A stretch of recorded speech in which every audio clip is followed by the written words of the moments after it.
llega al ser humano y lo transforma y crea en él una manera nueva de relacionarse unos con otros, crea una nueva comunidad, y este es mi objetivo. Hoy le he llamado comunidad restaurada.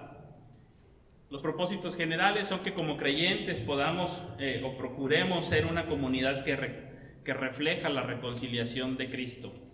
Una vez que Cristo nos reconcilia, nos une en una iglesia local, nos une en el cuerpo de Cristo, nos une en su iglesia y nos da una nueva manera de relacionarnos unos con otros y también en nuestras familias, según el nuevo hombre, y a la vez encontrar esperanza en el Evangelio en un mundo sin esperanza, en un mundo desorientado, en un mundo que busca pero no encuentra. Y en Cristo encontramos ese tipo de comunidad que está restaurada. Voy a leer Colosenses capítulo 4 versículos 2 al 18 en la Nueva Traducción Viviente, nada más para darle un enfoque diferente a la lectura. Ustedes lo pueden seguir ahí en sus Biblias, pero les voy a leer esta otra traducción solamente para que podamos compararla en nuestra mente. Dice así la palabra del Señor: dedíquense a la oración con una mente alerta y un corazón agradecido. Oren también por nosotros, para que Dios nos dé muchas oportunidades para hablar de su misterioso plan acerca de Cristo. Por eso estoy aquí en cadenas. Oren para que pueda proclamar ese mensaje con la claridad que debo hacerlo. Vivan sabiamente entre los que no creen en Cristo y aprovechen al máximo cada oportunidad. Que sus conversaciones sean cordiales y agradables, a fin de que ustedes tengan la respuesta adecuada para cada persona. Tíquico les contará con detalles cómo me va. Él es un amado hermano y un fiel colaborador que sirve conmigo en la obra del Señor. Precisamente lo envié para que les cuente cómo estamos y los anime. También les envío a Onésimo, un fiel y amado hermano, quien es uno de ustedes. Él y Tíquico les contará todo lo que sucede aquí. Aristarco, quien está en la cárcel conmigo, les manda saludos. También los saluda Marcos, el primo de Bernabé. Tal como ya les indicó, si Marcos pasa por allí, hagan que se sienta bienvenido. Jesús, al que llamamos Justo, también envía saludos. Ellos son los únicos creyentes judíos entre mis colaboradores. Trabajan aquí conmigo para el reino de Dios, y qué consuelo han sido para mí. Les manda saludos Epafras, un miembro de la misma comunidad de fe que ustedes, y siervo de Cristo Jesús. Siempre ora con fervor por ustedes y le pide a Dios que los fortalezca y perfeccione y les dé la plena confianza de que están cumpliendo toda la voluntad de Dios. Puedo asegurarles que Él ora intensamente por ustedes y también por los creyentes en la Odisea y en Hierápolis. Les manda saludos Lucas, el médico amado, y también Demas. Les ruego que saluden de mi parte a nuestros hermanos en la Odisea y también a Ninfas y a la iglesia que se reúne en su casa. Una vez que hayan leído esta carta, pásenla a la iglesia en la Odisea para que ellos también puedan leerla, y ustedes deberían leer la carta que les escribí a ellos. Además, díganle a Arquipo: asegúrate de llevar a cabo el ministerio que el Señor te dio. Firmo mi propio saludo de puño y letra, Pablo. Recuerden que estoy en cadenas. Que la gracia de Dios sea con ustedes. Esta es la palabra del Señor. Y hoy vamos a enfocarnos en 3 puntos nada más. Una comunidad restaurada en oración. Ese será nuestro primer punto. La comunidad restaurada vive en oración. Una comunidad restaurada que vive en unidad en la diversidad. Y una comunidad restaurada que manifiesta relaciones imperfectas pero con gracia. Solamente son 3 puntos, pudiéramos haber visto algunos otros detalles, pero vamos a empezar con esto. Primero, hay un énfasis en la oración. No vamos a ahondar mucho en esto. Hace algunas semanas el apóstol Pablo en Efesios 6 nos recordaba esto de orando en todo tiempo, orando con fe. lo vimos con el hermano Carlos. El apóstol Pablo nos da esa instrucción y aquí vuelve a decir que perseveremos en la oración. Esta es una de las cosas esenciales cuando la vida del ser humano es restaurada. Ora. La vida restaurada del ser humano ahora busca la comunión con Dios, la procura. Esa búsqueda de la oración nace de la nueva naturaleza, de que ahora está cercano, no distante, sino cercano gracias a la obra de Jesucristo para llegar directamente con Dios sin intermediario alguno más que la obra de Cristo y llegar delante de Dios a orar. Y aunque la exhortación es para todos los creyentes, yo quisiera que hoy viéramos el énfasis que viene acarreando desde el capítulo anterior. Los últimos mandamientos viene hablándoles a los que están como cabeza de su casa. Y le dice a los maridos, ustedes van a hacer esto como cabeza. A los padres, ustedes van a hacer esto como cabeza del hogar. A los amos, con cierta autoridad sobre los sirvientes. Y aunque todos debemos de orar, hoy quisiera que pensáramos un poquito los varones sobre el llamado de Dios a la oración. Los varones somos de pocas palabras, así que con 2 o 3 palabras sabemos lo que el apóstol nos está diciendo y lo que nos está llamando a hacer como líderes o cabeza de nuestra familia. Ora con perseverancia, dice. Ora por tu esposa. Ora por tus hijos. Ora con fervor. Y ahí vemos el ejemplo de Epafras que dice, hermano ora realmente con fervor por ustedes. Ora apasionadamente por ellos. Porque hay una lucha espiritual, si no nos hemos dado cuenta. Ya nos decía nuestro hermano Carlos en los mensajes pasados. Ora.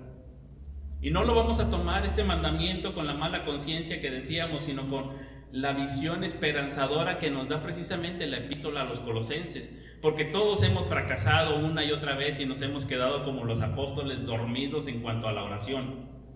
No hemos podido velar con perseverancia en cuanto a la oración. Podemos ser hallados faltos muchas veces, pero la idea no es una manipulación de la mala conciencia y decir todos ustedes padres de familia, líderes del hogar, que dicen que son cabeza para orar y no lo hemos hecho. No, la idea no es apelar a una mala conciencia ni ser movidos por ello, sino por esa visión esperanzadora que nos da el nuevo hombre. La vida resucitada en Cristo nos hace nuevas personas, nuevos padres, nuevos esposos, nuevos líderes que oran con perseverancia, con insistencia. Oren para que haya oportunidad de dar a conocer a Cristo. Oren para que se proclame con claridad el Evangelio. Oren con fervor. Oren intensamente. Estoy tomando nada más los pasajes que hablan acerca de la oración. Ustedes véanlo por ahí. Dice, mantengan su mente muy alerta. Y un padre de familia mantiene la mente muy alerta, sabiendo que hay una realidad espiritual, que hay tentaciones espirituales, y entonces ora con intensidad, con pasión, con fervor, como Epafras. Ora para que sean afirmados por Cristo, perfeccionados por Cristo, y que estén completamente dentro de el quehacer de la voluntad de Dios. Ahí ustedes lo observan, los varones somos de pocas palabras y con esas observaciones tenemos perseverante, intensamente, con pasión, porque sean afirmados, perfeccionados y estén en la voluntad de Dios. Y listo, no tenemos que ahondar mucho, pero sabemos que una comunidad restaurada por la sangre de Cristo se convierte en una comunidad que ora. Y eso también va, sobre todo aquí en el ámbito en lo que está manejando, con el equipo ministerial, con los pastores, con los ancianos. Este es uno de los deberes principales de todo pastor, Por eso decían que se dedicaban a la palabra y a la oración. Ahí está una transformación que Dios está haciendo, respondiendo a nuestras oraciones. Nosotros oramos para que haya oportunidades de proclamar el Evangelio y oramos para que Dios nos permita expresarlo como debemos de hacerlo. Y es lo que decía aquí el apóstol Pablo. La obra es del Espíritu de Dios. Dios es el que obra en la persona, y la persona escucha el Evangelio y la persona responde al Evangelio. Y como ya hemos visto en otras ocasiones, cuando celebrábamos los 500 años de la Reforma, ustedes recordarán, el hombre es libre, pero está libre dentro de su capacidad reducida y limitada debido a la caída. Y ahorita que estamos recordando la Reforma, es bueno recordarlo nuevamente. La persona tiene un libre albedrío, pero su libre albedrío no es una libertad absoluta, sino que está condicionada a lo que puede hacer. Y toma decisiones en lo que puede hacer. Y gracias al pecado y a la caída, no puede decidir por Cristo. No puede tomar una decisión por Cristo, porque ha sido corrompido y su voluntad está esclavizada, nos decía Lutero. Y no está dentro de su libertad hacerlo. Y el ejemplo que nos ponía en aquel entonces Carlos Natanael, ustedes lo recordarán, decía, usted es libre si quiere volar, pero no está dentro de su naturaleza volar. Así que aunque sea libre para volar, pues no puede volar porque no está dentro de su naturaleza. Pero llega Dios cuando se proclama el Evangelio y hace una obra de regeneración en la persona y transforma su corazón, lo convierte, lo hace una nueva criatura, y entonces esa persona con toda su voluntad elige a Cristo. Porque fue obra de Dios por su gracia en su corazón. Cuando una persona decide por Cristo, es porque ahora se le ha dado una nueva naturaleza, y de acuerdo a esa nueva naturaleza puede ir ahora a Cristo y puede ejercer su libre albedrío. Desde el punto de vista humano, él está decidiendo, pero está decidiendo de acuerdo a su naturaleza que ha sido transformada por gracia, por Cristo, por su Evangelio. Esta reconciliación que Dios hace en el interior misteriosamente y que nosotros no sabemos, pero que oramos porque Dios la haga. Oramos porque Dios haga esa transformación en los corazones cuando proclamamos el Evangelio. Y por eso dice, oren para que haya oportunidades. Y oren para que yo lo exprese claramente como debo de expresarlo, con la valentía que debo de hacerlo también, con la prontitud y el arrojo que debo de hacerlo, y esperamos en que el Señor haga su obra en los corazones de las personas y que entonces respondan a Cristo. Igual oramos por nuestras esposas, por nuestros hijos, esperando que Dios siga guardándolos y guiándolos para que sean afirmados, perfeccionados y que puedan estar dentro de la voluntad de Dios. Esa es una responsabilidad muy grande para nosotros, pero esa es una transformación que ahora es posible gracias a la obra que Cristo ha hecho en nosotros como creyentes. Este tipo de oración que proviene de un corazón restaurado por Cristo, proviene del nuevo hombre. La oración ferviente proclama la gloria de Dios. Cuando oramos fervientemente, no proclama nuestra gloria como para decir, mira qué bueno es Epafras, porque ora fervientemente por ustedes, mírenlo nada más, es un guerrero de la oración. Sino decimos, gracias a la obra de gracia del Señor en él, que lo restauró, lo transformó. Él ahora ora, cuando era una persona a quien ni le interesaba orar. No estaba eso en su pensamiento. En su pensamiento había otra serie de actividades, menos orar, y menos con fervor y pasión. La oración ferviente proclama la gloria de Dios. La oración ferviente modela la reconciliación de Cristo. La oración ferviente es nuestra obediencia de fe. La oración ferviente manifiesta el amor a los hermanos, a nuestra propia familia. La oración ferviente modela el liderazgo amoroso de Dios sobre su creación. Él es el primogénito de toda creación. Hermanos varones, en especial, oremos fervientemente. Armémonos en esta misma manera de pensar.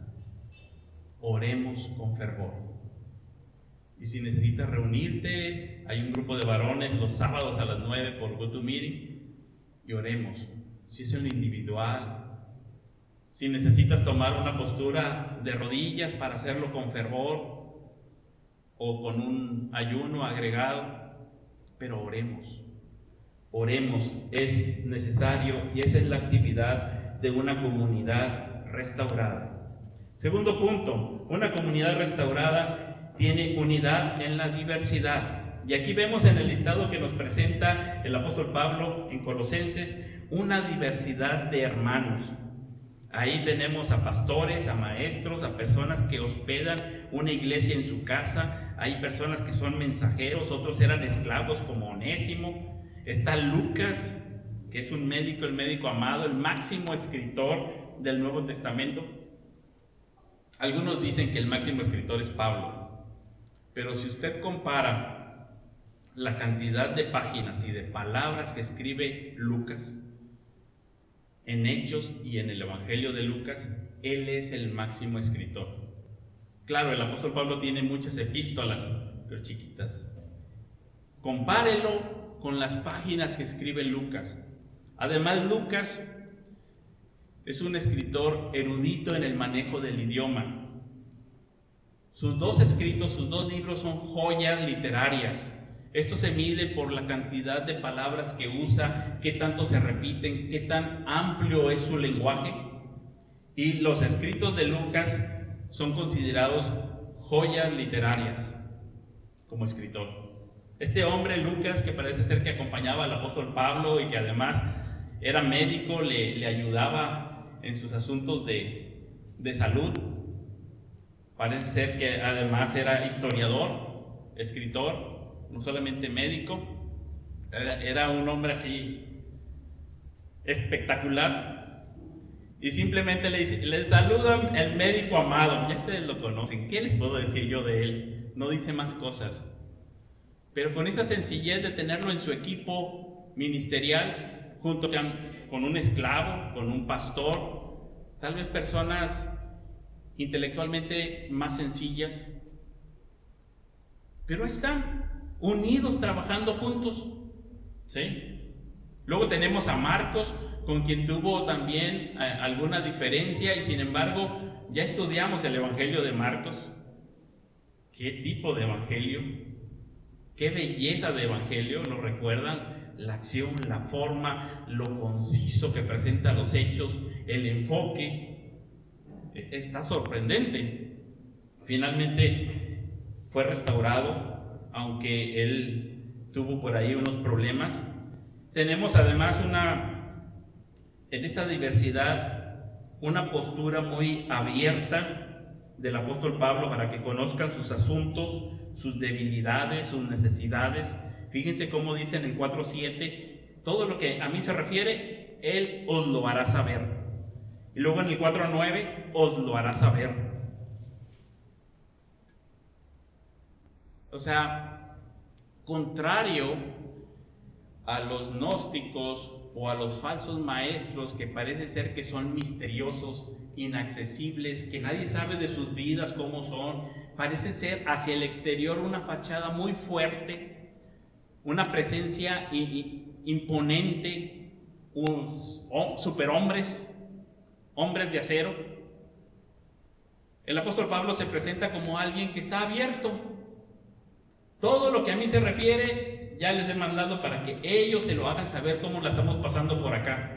Algunos dicen, bueno, es que el apóstol Pablo estaba en un arraigo domiciliario y eso no es tan crítico en una cárcel. Pero yo creo que después de haber llevado 6 meses en cuarentena ya sabemos que uno se quiere salir, ¿verdad? A uno le arde por andar y ver las iglesias y cómo están, y le preocupa lo que sucede afuera, ir, ayudar, animar, proclamar el evangelio, compartir. Uno quiere, ¿no? Y el apóstol Pablo era de ese tipo. Yo soy del tipo, pues que se sienta en un escritorio y ahí está todo el día y no se mueve hasta que le dicen, ¿está la comida? Ah, sí. Pues estaba metido yo aquí en mis asuntos. Pero el apóstol Pablo se ve que es de esos hombres que quieren la acción y que quieren andar afuera, sea como sea. Él les dice, estoy prisionero por Cristo. Oren para que el Señor me abra puerta. Algunos consideran que era la puerta de la cárcel, que ya pudiera salirse a predicar el evangelio. Y luego todavía al final dice, de mi propia mano escribo mi salutación y acuérdense de mis prisiones. Y les dice a cada rato, en este breve pasaje de Colosenses 4, dice que nos han sido de consuelo, ellos han confortado mi alma, ellos me han ayudado. Se manifiesta abierto, accesible, vulnerable. No es alguien sofisticado, oculto, misterioso, sino que son relaciones francas, abiertas, sencillas. Y eso es lo que debe ser en la iglesia del Señor. No hay aquí ninguna superpersonalidad. Y vaya que nos rodeamos de varias personas aquí eminentes, como el doctor, por ejemplo, que además de ser doctor es botánico y le gusta la literatura, igual te lee griego que hebreo y estudia latín. Y dices, bueno, también tenemos aquí nuestras superpersonalidades, pero con toda sencillez, todos abiertos, francos, sinceros. Esa es una transformación de la gracia de Dios, donde hay una vida de cuerpo y todos van a la madurez, no solo los miembros destacados, todo el cuerpo, no solo pastores y diáconos, todo el cuerpo, no solo los fuertes, todo el cuerpo, no solo los varones, todo el cuerpo, no solamente los jóvenes. El evangelio nos libra del individualismo, nos lleva a trabajar todos juntos, pero también nos lleva a un funcionamiento adecuado con singularidad. Y es precisamente en la iglesia y más en la familia donde se puede destacar la singularidad de cada uno. Afuera, para la ley, en la ciudadanía, todos somos iguales, pero adentro, en la familia, se enriquece porque precisamente se permite, se enfatiza que todos somos diferentes. Esa es la riqueza. Es más, la familia tiene que aprender desde el inicio que todos somos diferentes y no esa moda de ahora de que los padres quieren ser los cuates de los hijos, los amigos. Yo no soy tu amigo, yo soy tu padre. Amigos tendrás muchos, pero yo soy tu padre. Y le aprende a hablar de padre, de señor, con respeto, o a su madre, porque se enfatiza que no son iguales. Y es lo que está haciendo precisamente el apóstol Pablo, diciendo, no son iguales, marido y mujer, padres e hijos, amos y esclavos. Y cada singularidad precisamente expresa una riqueza hacia la familia, hacia el interior, como aquí hay una riqueza hacia el interior. C.S. Lewis tiene dos anécdotas o dos ilustraciones para manifestar un poquito esto que les hablo de la diversidad, de la autenticidad y de cómo cuando somos creyentes, precisamente porque somos creyentes, somos distintos y tenemos nuestra autenticidad en Cristo. Y pone el ejemplo de la luz y decía, imagínense que hay unas personas afuera, en una cueva, que nunca han visto la luz, y tú les platicas cómo es la luz y cómo la gente que está afuera es iluminada por la luz y la refleja, y entonces ellos piensan, entonces allá afuera en la luz todas las personas deben de ser iguales porque están iluminadas por la misma luz. Y les dices, no, al contrario, todos afuera en la luz son diferentes porque reflejan esa luz de manera diferente cada quien. Y eso es lo que ocurre con el cristianismo. La cueva es el reino de las tinieblas cuando no conocíamos al Señor, y ahí en la oscuridad todos los gatos son pardos. Los no creyentes todos son iguales. Los no creyentes luchan por encontrar su personalidad, su autenticidad, y no la encuentran. Pero cuando vienes a la luz, precisamente te vas transformando, y todos nos vamos transformando a la imagen de Cristo. Nos hacemos cada vez más diferentes y se ven las particularidades de cada uno y somos cada vez más individuales, más auténticos, más humanos. Y precisamente es ahí donde se ve que uno es así y otro es así y cada quien refleja la gracia de Dios de manera diferente. El otro ejemplo es con la sal.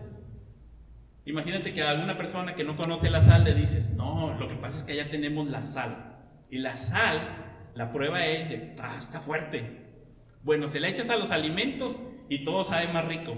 Y él se imagina, pues todo va a saber a esto. Es tan fuerte que seguramente opaca todos los demás sabores y toda la comida va a saber igual, a sal.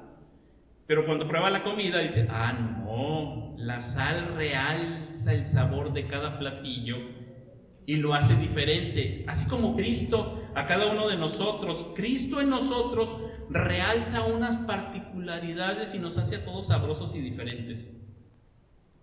Particular, auténtico, no todos iguales. Bueno, algo así es lo que nos dice con el cuerpo el apóstol Pablo. Y precisamente crecemos en la diversidad y el Evangelio nos libra de la masificación.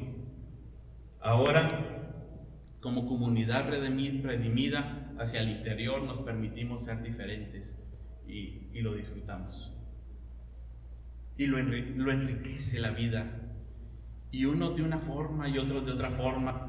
No somos clones, ni queremos que todos sean igualitos que el pastor. Esas comunidades así no funcionan. No es que seamos clones y que todos se vistan como el pastor, hablen como el pastor, tengan el mismo vocabulario que el pastor, y parece ser que todos queremos ser clones del pastor. No. La redención en Jesucristo nos hace libres, auténticos, humanos, diversos.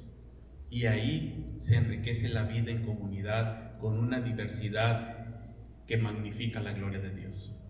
Y que decimos entonces, sí, ahora somos libres, unidos en Cristo, pero todos diferentes, pero unidos. Nos libra del individualismo, pero también nos libra de la masificación y nos hace seres auténticos. Entre más nos parezcamos a Cristo, más auténticos seremos, más humanos. Y reflejaremos la gloria de Dios en mayor esplendor. Y es lo que está sucediendo con este equipo tan diverso. Unos judíos y otros no judíos, unos eruditos y otros no tan eruditos, unos esclavos, otros libres, pero todos brillando para la gloria de Dios con diferente esplendor. ¿Y cómo enriquece eso la vida de iglesia? Esa es una comunidad que modela la reconciliación en Jesucristo y que adora en cuerpo y alma. Punto número 3. Una comunidad restaurada con relaciones imperfectas, pero con gracia. Satanás va a querer entrar a las comunidades creadas por Dios para separarlas, para destruir la unidad, con enojos.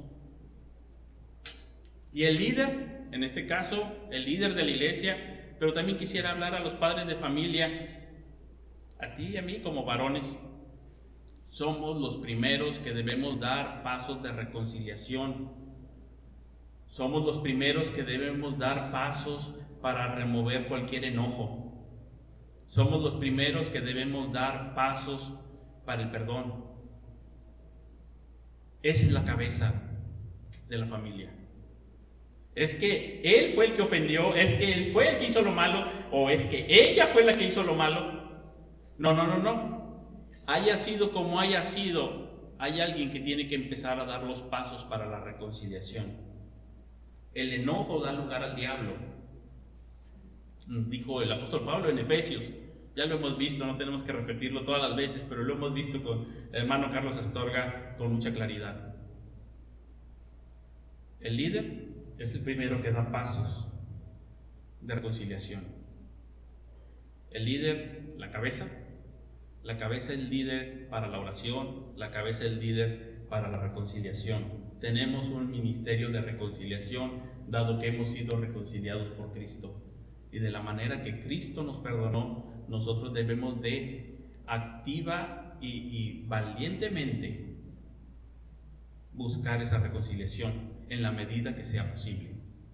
Sabemos que las cosas se complican y se van extendiendo y se van haciendo una bola grande, más grande, y se empalman cosas y la vida se complica, la relación con la esposa, la relación con los hijos, y se van haciendo más grandes las cosas y se complican, pero alguien tiene que entrarle, la cabeza. La cabeza es la que tiene que entrarle. Alguien tiene que entrarle, el hombre. Sí, yo sé que queremos hablar de la cabeza para decir, es que el hombre es el que predica, el hombre es el que eso. No, vamos a hablar de la cabeza como el hombre es el que se arrodilla a orar y es el primero que busca y da pasos hacia la reconciliación. Olvidémonos de todos los demás aspectos. Ahorita vamos a enfocar solamente estos dos. En otro momento hablamos de enseñar y proclamar y ser líderes a tomar la cumbre más alta. Pero ahorita vamos a enfocar el perdón y la oración como tu responsabilidad y mi responsabilidad delante de Dios y delante de las personas con quienes convivimos como familia o como iglesia local. Y aquí tenemos dos ejemplos que quiero resaltar. El primero es el de Marcos. Fíjense cómo lo recomienda a Marcos. Dice, aquí está conmigo Marcos, como si lo tuviera ahí al lado Pablo. Dice, aquí está mi amigo Marcos, si va para allá, hagan lo que se sienta bienvenido. Ustedes saben, es el sobrino de Bernabé. Pero lo vimos en el segundo viaje misionero que se peleó con Bernabé y se separaron porque él no quería llevarse a Marcos, porque decía que era un inútil, que los había abandonado a medio camino. Y entonces decía, no, sabes que Marcos no me sirve. Y Bernabé dice, sí, vamos a llevarlo. No lo llevamos. Bueno, yo me voy con Silas, tú vete con Marcos. Y se separan. Pero ¿dónde hubo una reconciliación? ¿Quién sabe? Pero ahora el apóstol Pablo está modelando una reconciliación y dice, aquí está mi amigo Marcos, si va para allá se los encargo mucho, recíbanlo como si fuera yo mismo. Yo creo que así les dijo el hermano Carlos Astorga cuando yo fui a Jalapa en una ocasión, porque me recibieron como si yo fuera Carlos Astorga.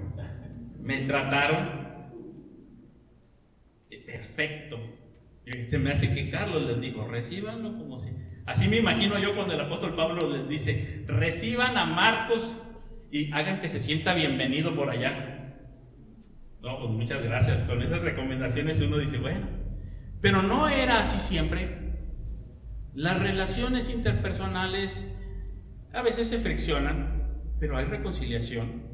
No siempre son perfectas, pero hay reconciliación. Y luego les va a hablar de otro ejemplo que es Onésimo, y para eso tendríamos que irnos a Filemón. Ustedes lean en su casa Filemón, y a Filemón le dice más o menos en esa carta, dice, aquí está Onésimo, su nombre significa útil. Seguramente era un esclavo que tenía unas funciones importantes, pero huyó de su amo Filemón. Y al huir, se encontró en la cárcel con Pablo. Ahí se convierte a Cristo. Dice, yo lo engendré en mis prisiones. Eso de que lo engendré, sabemos que es metafórico. El apóstol Pablo le compartió el evangelio y no nació del apóstol Pablo, nació por obra de Dios, porque los creyentes no nacen por voluntad humana, sino de Dios. Nació del Espíritu Santo, nació de lo alto, nació de nuevo, se convirtió, y ahora el apóstol Pablo dice, aquí he estado en la cárcel y me sirve, y sí es útil, Onésimo. Pero hace unos juegos de palabras ahí con Filemón y le dice, si ustedes leen la carta a Filemón, es como si primero, en los primeros versículos le dice, Filemón, cómo te aprecio, oro por ti y escucho de que eres un buen creyente, que animas a los hermanos, que confortas sus corazones, que haces esto. Y luego de repente dice, y acá tengo a Onésimo, que es tu esclavo, pero cómo ha sido buen hermano y esto, y es como mi hijo. Y luego los agarra a los dos. Los agarra a los dos y les dice, en Cristo hay relaciones que no son perfectas, que requieren del perdón, que no son sencillas, que son complicadas y que a veces las complicamos más, pero los agarra a los dos y les dice, reconcíliense. Y si algo te debe, ponlo a mi cuenta. Es como lo que hizo el Señor Jesucristo cuando nos reconcilia con Dios y dice, yo tomo todo a mi cuenta, ponlo aquí conmigo, yo me encargo. Y fíjense qué nivel de reconciliación. Piénselo, no cualquiera va a decir eso. Mira, aquí está, y si algo te debe, ponlo a mi cuenta. Muchos dirán, hombre, yo no meto las manos al fuego por nadie. Cada quien.